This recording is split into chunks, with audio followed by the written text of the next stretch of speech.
வணக்கம் நண்பர்களே! இந்த ஒரு ரோட் வில்லர் அவங்க பெட் பேரன்ட்ஸ் கூட்டிட்டு வந்திருந்தாங்க. ஆக்சுவலா அவங்க வெளியூர் போயிட்டதுனால, அவங்களுடைய இந்த டாக்க வந்து ஃப்ரெண்ட் ரிலேட்டிவ்ஸ் வீட்ல விட்டுட்டு போயிருக்காங்க. அது என்ன ஆயிருக்கு அப்டின்னா, அவங்க ப்ராப்பரா மெயின்டெயின் பண்ணாம ஹெவி டிக்ஸ் வந்து ஆ கிட்டத்தட்ட சொல்லப்போனா ஒரு டிக் ஃபீவர் வர்ற ஸ்டேஜ்க்கே வந்துருச்சு.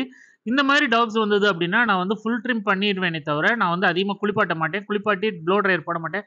அதுக்கு ரீசன் என்னன்னா, இந்த மாரி குளிப்பாட்டி ப்ளோ ட்ரையர் போடும்போது, இந்த டிக்ஸ் எல்லாம் நம்மளுடைய பிளேஸ்ல விழுறதுக்கு நெறைய சான்சஸ் உண்டு.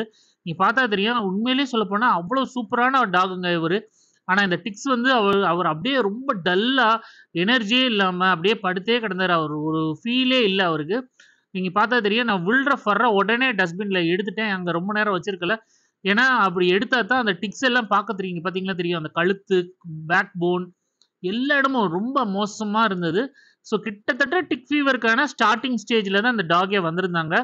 ஸோ அவங்க பெட் பேரண்ட்ஸ்ட்ட சொல்லிட்டே நீங்க ஃபர்ஸ்ட்டு வேலையா போயி டாக்டர பார்த்து இன்ஜெக்ஷன் போடுங்க. இன்ஜெக்ஷன் போட்டுட்டு எனி ஸ்பெஷல் மெடிசின் இருக்கிற மாரி அந்த ஷாம்பூஸ் டிக்ஸுக்கான ஸ்பெஷல் ஷாம்பூஸ் ஏதாவது டாக்டர் புரொவைட் பண்ணாங்கன்னா, அத வாங்கி ஒழுங்கா குளிப்பாட்டுங்க.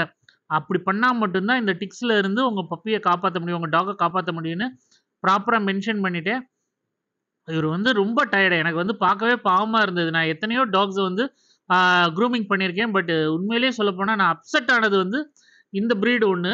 இந்த மாரி வச்சிருக்கவங்க இத வந்து நான் ரொம்பவே அப்செட் ஆயிட்டேன். இருந்தாலும் நம்மளுடைய சேவையை நம்ம செஞ்சு தான் ஆகணும். ஸோ வந்து நம்ம ஃபுல் ட்ரிம்மையும் பண்ணியாச்சு. இவரு எந்திரிக்கவே இல்ல. அத பார்த்தா தெரியும். எந்த ஒரு போர்ஷன்லயும் அவர் எந்திரிக்கவே இல்ல. கால கூட ட்ரிம் பண்ற சில டாக்ஸ் பார்த்தீங்கன்னா, கால ட்ரிம் பண்ணும்போது ரொம்ப பயப்படுவாங்க. ஸோ அதனால எந்திரிச்சு நிப்பாங்க. பட் இவர் வந்து எந்திரிக்கவே இல்ல. இந்த மாரி டிக்ஸ் உங்க வீட்ல வருது அப்டின்னா, அதுக்கு வந்து நெறைய ரீசன்ஸ் இருக்கும். ஆ சுத்தி ஏதாவது புதர் அந்த மாரி செடி, கொடி இந்த மாரி இருக்கான்னு பாருங்க. இல்லாட்டினா ஸ்ட்ரீட் டாக்ஸ் வந்து உங்க வாசல்ல படுத்து கிடக்காங்கன்னா, அவங்க மேல இருக்க உண்ணிகள் வந்து வாசல்ல அப்டி உதுத்தி விட்டு போயிருவாங்க.